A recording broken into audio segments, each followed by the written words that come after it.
이 시간은 오늘 하나님께서 우리에게 주신 말씀 봉독해 올려드리도록 하겠습니다. 오늘 주신 말씀 함께 봉독하도록 하겠습니다. 오늘 주신 말씀은 마가복음 14장 33절에서 47절까지의 말씀입니다. 제가 봉독해 올려드리도록 하겠습니다.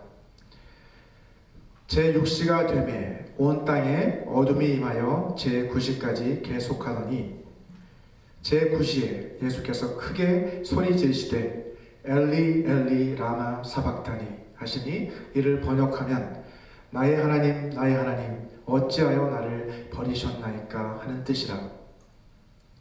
곁에 섰던 자 중 어떤 이들이 듣고 이르되 보라 엘리야를 부른다 하고 한 사람이 달려가서 해면에 신포도주를 적시어 갈대에 꿰어 마시게 하고 이르되 가만두라 엘리야가 와서 그를 내려주나 보자 하더라. 예수께서 큰 소리를 지르시고 숨지시니라. 이에 성소 휘장이 위로부터 아래까지 찢어져 둘이 되니라. 예수를 향하여 섰던 백부장이 그렇게 숨지심을 보고 이르되 이 사람은 진실로 하나님의 아들이었도다 하더라. 멀리서 바라보는 여자들도 있었는데 그 중에 막달라 마리아와 또 작은 야고보와 요새의 어머니 마리아와 또 살로메가 있었으니 이들은 예수께서 갈릴리에 계실 때에 따르며 섬기던 자들이요 또 이외에 예수와 함께 예루살렘에 올라온 여자들도 많이 있었더라. 이 날은 준비일 곧 안식일 전날이므로 저물었을 때에 아리마대 사람 요셉이 와서 당돌이 빌라도에게 들어가 예수의 시체를 달라 하니 이 사람은 존경받는 공예원이요 하나님의 나라를 기다리는 자라. 빌라도는 예수께서 벌써 죽었을까 하고 이상히 여겨 백부장을 불러 죽은 지가 오래냐 묻고 백부장에게 알아본 후에 요셉에게 시체를 내주는지라. 요셉이 세마포를 사서 예수를 내려다가 그것으로 싸서 바위 속에 판 무덤에 넣어두고 돌을 굴려 무덤문에 놓음에 막달라 마리아와 요새의 어머니 마리아가 예수 둔 곳을 보더라. 아멘. 오늘은 고난주간을 맞아서 마가복음 15장 33절에서 47절까지의 말씀을 중심으로 예수님께서 십자가에 달려 돌아가시고 또 무덤에 안취되실 그때까지의 사건을 통해서 주님의 고난의 의미를 다시 한번 되새겨보는 그런 시간을 갖고자 합니다. 오늘 말씀을 통해서 우리 모두를 위해서 하나뿐인 아들을 십자가의 죽음에 내어주신 하나님 아버지의 크신 사랑과 은혜를 깊이 깨닫고 감사하는 시간이 되기를 바랍니다. 먼저 오늘 본문 33절을 한번 보시면 제6시부터 온 땅에 어둠이 임해서 제9시까지 계속되었다라고 말씀하고 있습니다. 제6시는 우리 시간으로 말하면 낮 12시 정오를 말하는 것이고요. 제9시는 오후 3시를 말하는 것입니다. 자, 예수님께서는 오전 9시 우리 시간으로 오전 9시에 십자가에 처음 매달리셨고 그때로부터 3시간 뒤인 낮 12시부터 오후 3시까지 온 땅에 어둠이 덮이게 된 것이죠. 자, 과학적으로 봤을 때는 이것을 어떻게 설명할 수 있습니까? 달이 태양을 완전히 가려버리는 개기일식 현상이라고 볼 수 있지만 성경에서 땅이 이처럼 어두워지는 것은요 하나님의 심판을 상징하고 있습니다. 하나님께서 이스라엘 백성들을 이집트에서 구출해내실 때 구원 출애굽시키실 때 바로에게 내리셨던 10가지 재앙이 있었잖아요. 재앙들. 그 10가지 재앙들 가운데서 9번째 재앙이 바로 흑암의 재앙이었습니다. 흑암의 재앙이란 어두워지는 것이죠. 출애굽기 10장 21절 말씀을 보시면 이렇게 말씀합니다. 여호와께서 모세에게 이르시되 하늘을 향하여 내 손을 내밀어 애굽 땅 위에 흑암이 있게 하라. 곧 더듬을 만한 흑암이리라 라고 그렇게 명령하셨습니다. 자, 오늘 본문 34절을 한번 보시면 오후 3시가 되어 어둠이 걷혔을 때 예수님께서 크게 소리를 지르셨다라고 그렇게 기록을 하고 있어요. 34절 말씀이죠. 예수님께서 크게 소리를 지르시되 엘리 엘리 라마 사박다니 라고 이렇게 소리를 지르셨어요. 자, 예수님이 외치셨던 이 엘리 엘리 라마 사박다니 라는 이 말은 아람어였습니다. 그 당시 사용하던 아람어였는데 그 뜻은 나의 하나님 나의 하나님 어찌하여 나를 버리셨나이까 라고 하는 뜻이었습니다. 자, 예수님이 이처럼 십자가에서 절규하신 이유는 무엇이었을까요? 사실 이것은 시편, 구약의 시편 22편 1절에서 다윗의 시편이잖아요. 다윗이 하나님을 향해 절규했었던 그 내용과 똑같은 절규였습니다. 시편 22편 1절에서 다윗은 이렇게 절규하죠. 내 하나님이여 내 하나님이여 어찌 나를 버리셨나이까 어찌 나를 멀리하여 돕지 아니하시오며 내 신음소리를 듣지 아니하시나이까. 원수들에게 쫓기는 그 다윗이 이렇게 하나님 앞에 절규하는 내용입니다. 자, 이것은 장차 예수님께서 오셔서 이러한 절규를 하실 것임을 미리 예표하고 있는 말씀이라고 할 수 있죠. 예수님께서는 다윗의 입을 통해서 1000년 전에 이미 말씀해 주신 그 구약의 예언을 성취하신 것입니다. 자, 하지만 예수님의 이러한 절규가 예언의 성취라는 그 말을 우리가 오해해서는 안 되죠. 마치 연극에서 배우가 미리 정해진 대본이 있고 또 액션이 있잖아요. 그대로 액션을 하면서 대사를 말하는 것처럼 그렇게 예수님이 연기하셨다는 그런 말로 우리는 오해해서는 안 됩니다. 예수님이 1000년 전에 그 예언을 성취하셨다는 말은 연기하는 것이 절대 아닙니다. 예수님의 그 이 절규는 연기가 아니라 예수님이 친히 경험하신 깊은 절망감과 좌절감이 고스란히 그 안에 담겨있는 그런 처절한 절규였습니다. 자, 예수님의 절규에서 우리는 나의 하나님이라는 이 표현을 주목할 필요가 있습니다. 자, 예수님께서는 하나님에 관해 언급하실 때 주로 아버지, 나의 아버지, 우리 아버지 이런 호칭을 많이 사용하셨습니다. 하지만 여기서는 어떻습니까? 하나님이라는 그 호칭을 사용하고 계신 것을 볼 수 있어요. 아버지라는 호칭 대신 하나님이라는 호칭을 사용하고 계십니다. 자, 예수님께서는 자신을 이처럼 고통과 절망 가운데 내버려 주시는 그 아버지에 대한 서운한 마음 때문에 아버지한테 서운해서 아버지라는 그런 개인적인 호칭 대신 하나님이라고 하는 그 공적인 호칭을 사용하고 계신 것이 결코 아니라는 것이죠. 자, 예수님은 지금 아버지와 아들 사이의 그런 개인적이고 친밀한 관계로서 하나님을 대하고 계신 것이 아니에요. 지금 이 순간 예수님께서는 죄를 심판하시는 그 하나님 앞에 세상 죄를 지고 가는 하나님의 어린 양으로서 서 계신 것이죠. 그래서 공적이고 엄숙한 관계로서 하나님을 대하고 계신 거예요. 그래서 아버지라는 호칭 대신 나의 하나님이라고 그렇게 부르고 계신 것입니다. 자, 예수님께서는 이미 자기 백성들에게 거절을 당하셨어요. 그죠? 또 제자들에게도 버림을 당하셨어요. 더 나아가 모든 사람들에게 다 외면을 당하셨습니다.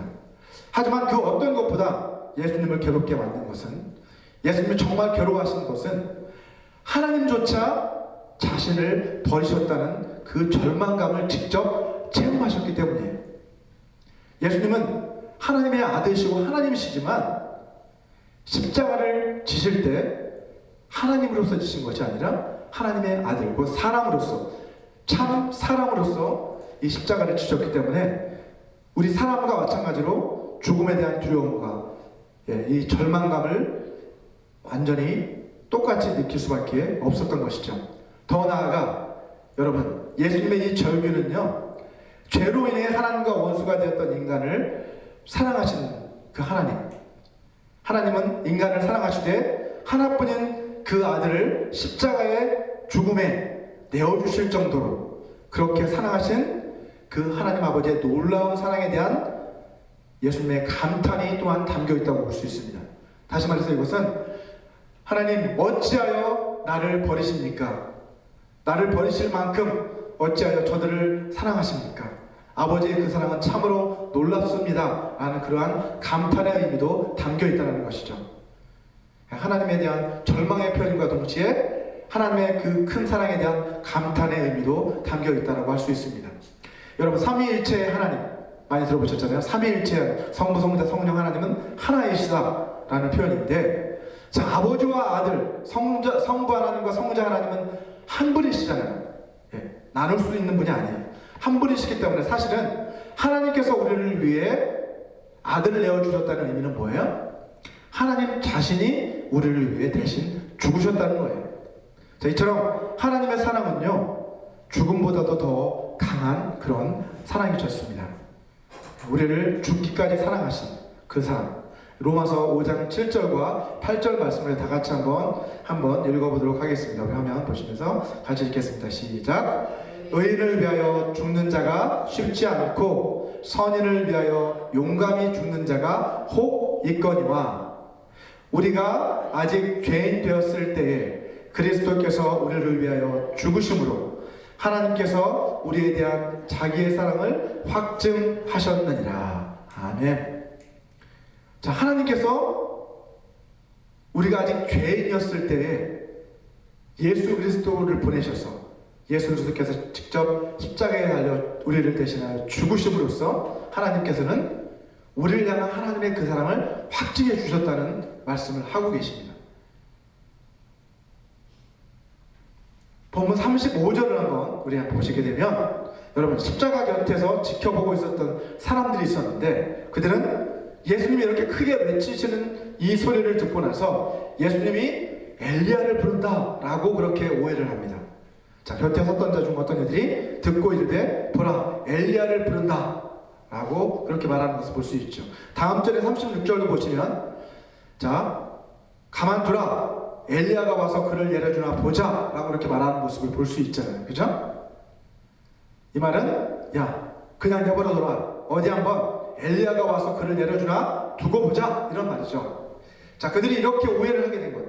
엘리야를 부르는가 보다 라고 오해를 하게 된 이유는, 1차적으로는 예수님이 엘리 엘리 라마 사박다니 라고 외치는 그 소리를 듣고 못 알아들었던 것 같아요. 그냥 엘리 엘리라는 그 소리를 듣고, 아, 엘리야를 부르는가 보다 라고 이렇게 들렸기 때문에 그렇게 오해를 했던 것 같고요. 또 당시 유대인들 사이에서는요, 고난당하고 있는 의인들을 구원하시기 위해 하나님께서는 마지막 때에 엘리야를 다시 보내실 것이다. 그래서 엘리야가 와서 고난당하는 사람들을 건져내 주실 것이다 라는 그러한 믿음이 유대인들 가운데 유행했다고 합니다. 자, 그렇기 때문에 이들은 엘리야를 혹시 부르는가 보다 라고 생각했겠지만, 믿음이 있어서 그렇게 고백하는 것이 아니라 뭐예요? 지금 예수님을 조롱하는 것이죠. 예. 야, 한번 가만 내버려둬 봐, 엘리야가 정말 와서 한번 그를 구원해주나 한번 두고 보자, 이렇게 지금 조롱하고 있는 것입니다. 본문 37절을 한번 보시게 되면, 예수님께서 다시 한번 마지막으로 큰 소리를 지르시고 난 뒤에 숨을 거두셨다라고 말씀하고 있습니다. 자, 여러분, 마가복음에서는 그냥 예수님께서 큰 소리를 지르셨다라고만 기록하고 있잖아요. 어떤 소리를 지르셨는지는 말씀하고 있지 않습니다. 하지만 요한복음을 보시면 예수님께서 마지막 이 순간에 외치셨던 그 말이 무엇이었는지를 기록하고 있습니다. 요한복음 19장 30절 말씀을 같이 한번 읽어볼까요? 우리 요한복음 19장 30절 시작. 예수께서 신포도주를 받으신 후에 이르시되 다 이루었다 하시고 머리를 숙이니 영혼이 떠나가시니라. 아멘. 자, 예수님이 마지막 숨을 거두시기 직전에 외치셨던 그 말씀은 다 이루었다 라고 하는 그 말씀이었습니다.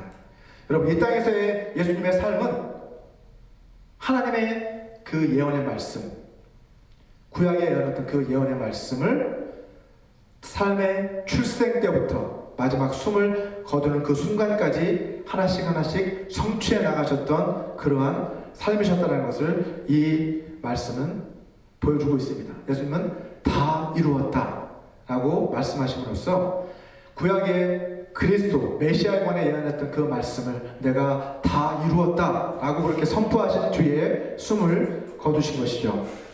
본문 38절을 한번 보시면 예수님께서 숨을 거두신 그 순간에 어떤 일이 벌어집니까? 여러분, 성소의 휘장이 어떻게 되었어요?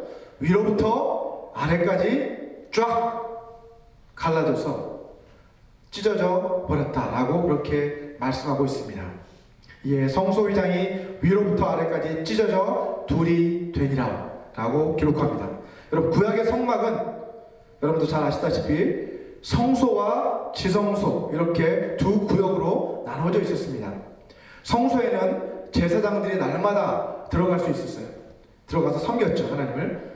그리고 지성소라고 하는 그 장소는 평상시에는 들어갈 수 없었고 오직 대제사장만이 1년에 단 한 차례만 백성들의 죄를 대속하는 속죄 제사를 드리기 위해서 들어갈 수 있었습니다.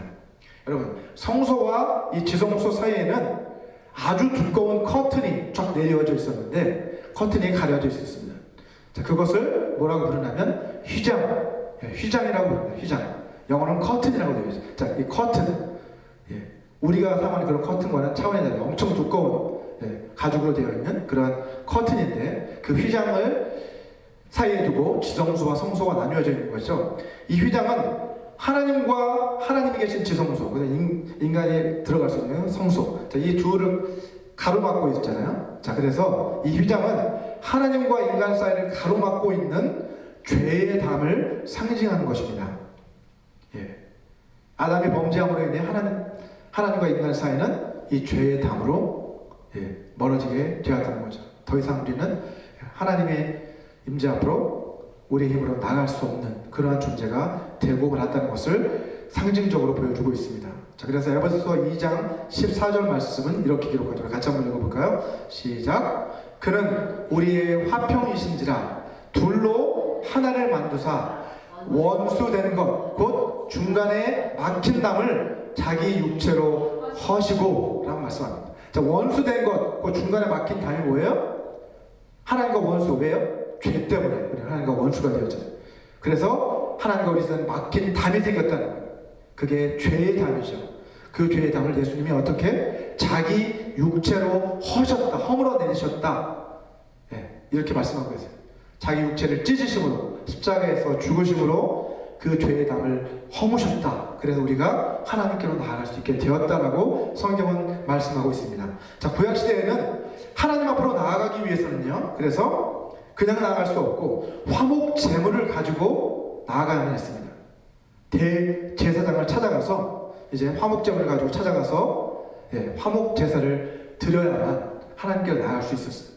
하지만 이제는 어떻습니까? 예수 그리스도께서 우리를 위한 영원한 화목 제물이 되셨기 때문에 우리는 이제 주님을 의지해 하나님 앞으로 나아갈 수 있게 된 것입니다. 요한일서 2장 2절 말씀이죠. 그는 우리 죄를 위한 화목 제물이니 우리만 위할 뿐 아니요 온 세상의 죄를 위하심이라 라고 말씀합니다. 예수님께서 화목 제물로서 우리 대신 십자가에 달려 죽으신 거예요.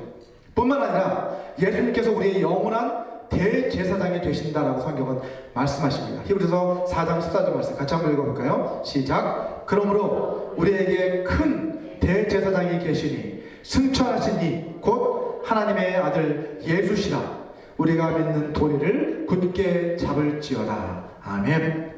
예수님께서 우리의 큰 대제사장. 자, 대제사장은 많았잖아요, 구약에. 하지만 예수님은 가장 위대한 대제사장이다. 영원한 대제사장이 되셔서 우리를 위해서 영원한 속죄 제사를 드리셨다는 것. 자신의 피를 흘리심으로 그 예수의 피를 가지고 우리는 이제 담대하게 하나님 앞으로 나아갈 수 있게 되었다는 것입니다. 자, 우리 본문 39절을 한번 보시겠습니다. 본문 39절. 자, 본문 39절을 보시면 처음부터 끝까지 예수님의 죽음을 곁에서 지켜본 사람이 있었죠. 그 사람 누구였어요? 로마의 백부장이었습니다. 이 사형을 집행하던, 그 사형을 집행하는 데 있어서 리더 역할을 했던 백부장이 있었는데 이 사람은 어떤 고백을 합니까? 우리 같이 한번 읽어볼까요? 39절 시작. 예수를 향하여 섰던 백부장이 그렇게 숨지심을 보고 이르되 이 사람은 진실로 하나님의 아들이었도다 하더라. 이방 백부장이 지금 이렇게 고백을 하고 있는 거예요. 자, 한글 성경으로만 보면 백부장이 예수님은 하나님의 아들이라고 고백하게 된 그 이유가 무엇인지가 분명하지가 않습니다. 하지만 영어 성경을 한번 보시면 그 이유가 무엇인지 분명하게 알 수 있습니다. 자, 영어 성경은 어떻게 기록하고 있습니까? When the centurion who stood there in front of Jesus heard his cry and saw how he died 라고 분명하게 기록하고 있는 것을 볼 수 있죠. 백부장은 예수님이 외치는 그 소리를 어떻게 해요? heard his cry. 예수님이 외치시는 그 소리를 들었다. 그리고 보았다. 무엇을? how he died. 예수님이 어떻게 돌아가시는지 그 모습을 곁에서 다 지켜보고 난 뒤에 예수님을 하나님의 아들이시구나 라고 그렇게 고백을 하게 된 것이죠. 사실 본문 38절 말씀은요, 저자인 마가가 독자들을 위해서 그냥 부연 설명을 해주고 있는 것입니다. 백부장을 포함해서 예수님의 그 십자가 곁에 서 있었던 군사들과 그 여러 사람들은 예수님이 돌아가시는 그 순간에 성전의 휘장이 찢어져 내렸다라는 그 사실을 그때는 알지 못했어요. 그들은 나중에 그것을 알게 되었을 것입니다. 따라서 성전의 휘장이 갈라져 내린 것을 보고 백부장이 예수님은 하나님의 아들로 고백하게 된 것은 아님을 알 수 있어요. 자, 이 백부장은 사형을 집행하고 감독했던 그런 로마의 장교였습니다. 그는 아마도 이 십자가 위에서 죽어가는 사람들의 그 모습을 많이 지켜보았을 것입니다. 하지만 십자가에서 죽음을 맞이하는 예수님의 그 모습은 그가 지금까지 지켜봤던 다른 죄수들의 모습과는 전혀 다른 모습이었습니다. 여러분, 주님께서는 다른 죄수들처럼 어떤 두려움이나 공포에 사로잡혀서 벌벌 떨지도 않으셨고요, 다른 죄수들처럼 원망과 저주의 말을 퍼붓지도 않으셨습니다. 오히려 주님께서는 십자가형이 그 집행되는 그 내내 대부분 어떻게 하셨어요? 아무 말도 하지 않으셨어요. 침묵하셨죠. 그리고 자기를 십자가에 못 박는 그 사람들, 그리고 자기를 조롱하고 멸시하고 있는 그 사람들을 위해서 어떻게 하셨어요? 그들을 위해 기도하셨습니다. 자, 이러한 주님의 마지막 모습을 곁에서 지켜보면서 이 백부장은 분명 예수님은 다른 죄수들과 달리 무언가 특별한 분이시구나 라는 것을 깨달았을 거예요. 자, 이러한 그의 생각은 갑자기 대낮에 어떻게 되었습니까? 해가 어두워지고 온 땅에 어둠이 덮이는가 하면 땅이 막 진동할 정도로 큰 지진이 막 일어나는 것을 보고 아마도 그의 생각은 더욱 확고해졌을 것입니다. 아, 이분은 보통 분이 아니구나. 하나님의 아들이라고 되어 있죠. 사실은 신의 아들 뭐 이렇게 생각할 수 있겠죠. 이방인이었기 때문에. 마태복음 27장 51절을 보시면 이에 성소 휘장이 위로부터 아래까지 찢어져 돌이 되고 땅이 진동하여 바위가 터졌다라고 기록하고 있습니다. 그때 상황은 어둠이 깔리고 지진이 일어나는 그런 약간 무서운 그런 분위기가 연출되었던 것이죠. 사실 예수가 하나님의 아들이시다라고 하는 이 고백은요, 이스라엘 종교 지도자들과 이스라엘 백성들이 고백했어야 될 내용입니다. 하지만 이 고백을 오히려 누가 합니까? 이방인이었던 로마 장교인 백부장이 하게 된 것은 참으로 놀라운 일이 아닐 수 없습니다. 자, 그런데 더 놀라운 것은요, 그가 로마 황제를 신으로 섬겨하는 로마의 군인이었다는 사실이에요. 여러분, 황제가 아닌 다른 사람을 신이라고 부르는 것은 사실은 황제에 대한 반역죄에 해당했기 때문에 자칫하면 목숨이 위태로울 수도 있었습니다. 더군다나 이 예수님은 지금 어떤 상황이에요? 그가 무도한 죄인들이 받는 십자가형을 선고받고 사형을 당한 죄인이었기 때문에 로마 군인의 입장에서는 이 죄인을 하나님의 아들이다, 딴 데서는 의인이다 이렇게 고백하는 것은 굉장히 위험한 일일 수밖에 없습니다. 물론 이 당시 백부장이 자신이 한 이 고백의 의미를 얼마나 정확하게 이해하고 있었는지는 우리가 알 길은 없습니다. 그 개인의 고백이었죠. 자, 하지만 분명한 사실은 무엇일까요? 로마의 사형 집행관이었던 그의 입에서 그런 고백이 나오게 된 것은 그냥 우연히 일어난 것이 아니라 하나님의 섭리에 의해 일어난 일이라는 것입니다. 하나님은 이제 유대인들뿐만 아니라 모든 이방인들로부터 이제 그 입에서 하나님을 높여 부르는 그 일들이 일어날 것임을 이 사건을 통해 이제 예표하고 계십니다. 그런 예수님의 죽음 이후에 예수님을 하나님의 아들이라고 고백했던 최초의 인물이었어요. 자, 유대 전승에 따르면 이 백부장은 나중에 크리스천이 되었다고 합니다. 이처럼 마가가 백부장의 개인적인 고백이잖아요. 저는 정말 하나님의 아들이었다 라고 이렇게 개인적 고백을 마가라는 사람이 기록할 수 있었던 것은 어떻게 되었던 것일까요? 이 백부장이 크리스천이 되었고 이제 그를 통해서 그 사람이 그 당시 이러한 고백을 했다는 것이 그의 개인적 고백이 전해졌기 때문에 마가는 이제 이 복음서에 이렇게 고백할 수 있었던 것일 겁니다. 본문 42절부터 47절까지의 말씀은요, 아리마대 요셉이라고 하는 사람이 예수님을 무덤에 장사 지내는 그 장면을 기록하고 있습니다. 자, 이때는 이미 예수님의 제자들이 모두 다 도망을 친 상황이었잖아요.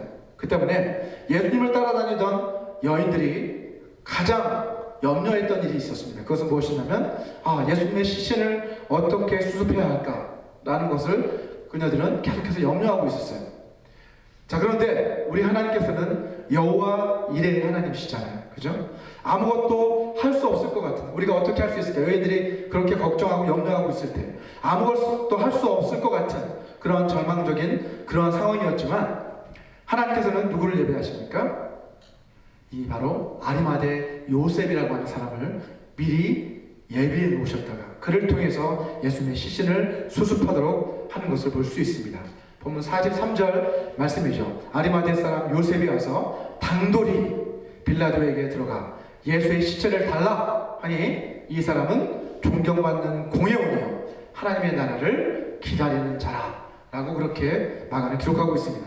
이처럼 하나님께서는요, 하나님의 나라를 기다리는 사람, 하나님의 나라를 사모하는 사람들을 찾으시고 또 그들을 통해서 일하시는 분이 바로 우리 하나님이십니다. 당시 유대의 종교 지도자들은 자신들이 하나님의 일을 하고 있다라고 그렇게 생각을 했어요. 하지만 그들은 오히려 하나님의 일을 하는 것이 아니라 오히려 하나님을 대적하는 일을 하고 있었습니다. 사실 아리마대 요셉은 그때까지 한 번도 예수님의 제자로 소개된 적이 없는 그런 사람이었습니다. 이 마지막 예수님의 시신을 수습하는 그 장면에만 등장하고 있어요. 어쩌면 그는 예수님의 제자가 정말 되고 싶었지만 공회원이라고 하는 자신의 그런 신분 때문에 선뜻 용기를 내지 못하고 있었는지도 모르겠습니다. 하지만 예수님이 십자가에 돌아가시고 모든 제자들이 다 비겁하게 도망을 쳤을 때 그때가 바로 하나님이 자신을 쓰실 때라고 하는 것을 그는 깨달았고 그래서 용기를 내서 담대하게 커밍아웃을 하는 것이죠. 나도 주님을 따르는 자다 라는 것을 이러한 예수님의 시신을 수습하는 과정을 통해 사람들에게 보여주었습니다. 여러분, 우리 주변에도 이런 아리마대 요셉과 같은 사람들이 있습니다. 마음속으로는 하나님 나라를 간절히 사모하고 무언가 주님을 위해 일하고 싶지만 자신의 처한 환경 때문에 아직 주님을 위해 헌신할 그런 용기를 내지 못하고 계신 분들이 아마 여러분들 가운데도 분명히 계실 겁니다. 혹시 여러분 가운데 그런 분이 계시다고 한다면 아리마대 요셉을 통해서 용기와 소망을 얻으시기 바랍니다. 계속해서 하나님 나라를 사모하고 구하시길 바랍니다. 그러면 언젠가는 아리마대 요셉처럼 여러분도 하나님께서 여러분을 쓰시고자 할 때 그 부르심에 순종해서 하나님께 쓰임받을 날이 반드시 이를 것입니다. 여러분, 청년 시절 마틴 루터 종교개혁가 마틴 루터 아시잖아요? 이 마틴 루터는 죄를 지을 때마다 청년 때 자기 신부님을 찾아가서 고해성사를 했다고 합니다. 처음에는 신부님도 루터가 진심으로 찾아와서 이렇게 고해하는, 회개하는 그 모습에 신부님도 감동을 받았다고 합니다. 그런데 죄를 지을 때마다 신부님 앞에 뛰쳐가서 이렇게 고해성사를 하는데 하루에 23번 찾아와서 고해성사를 한 적도 있다고 합니다. 자, 그 때문에 신부님도 그만 그에게 진절머리가 났다. 그래서 화를 내고 말았다라는 그러한 위라가 남아 있습니다. 여러분, 다행히도 우리는 이 마틴 루터처럼 더 이상 신부님을 찾아가서 고해성사를 할 필요가 없습니다. 왜요? 예수님이 숨을 거두실 때 성전의 휘장이 위로부터 아래로 갈라져 내렸던 것처럼, 그때부터 이제는 예수를 믿는 사람이라면 누구나 언제든지 예수님의 그 보혈을 힘입어 하나님의 은혜의 보좌 앞으로 우리는 언제든지 나아가서 우리의 죄를 자백하고 용서받을 수 있기 때문입니다. 이 얼마나 복된 일입니까, 여러분? 여러분 가끔씩 부부싸움을 하시잖아요, 그죠? 부부들 가운데 부부싸움을 해서 서로 사이가 안 좋아졌을 때 어떻게 하십니까? 여러분이 먼저 다가가서 화해를 청하십니까? 아니면 여러분의 남편이나 아내가 다가와서 화해를 청할 때까지 끝까지 기다리십니까? 솔직히 보면 저는 좀 기다리는 편인데, 어떤 사람들은 먼저 다가가서 화해를 청하는 것은 싸움에서 지는 것이라고 생각합니다. 그래서 누가 이기나 한번 갈 때까지 가보자 라고 독하게 마음을 먹는 사람들도 있습니다. 또 어떤 분들은 먼저 다가가서 화해를 청하고 싶기는 하지만 자존심이 허락하지 않아서 그렇게 못하는 분들도 있습니다. 자, 그런데 결국에는 누가 먼저 다가가서 화해를 청하게 될까요? 부부싸움을 해보신 분들은 잘 아시겠지만 둘 중에 더 아쉬운 쪽이 먼저 손을 내밀게 되어 있습니다. 아내에게 밥을 얻어먹기 위해서 남편이 먼저 다가가서 화해의 손을 내밀 경우도 있겠죠.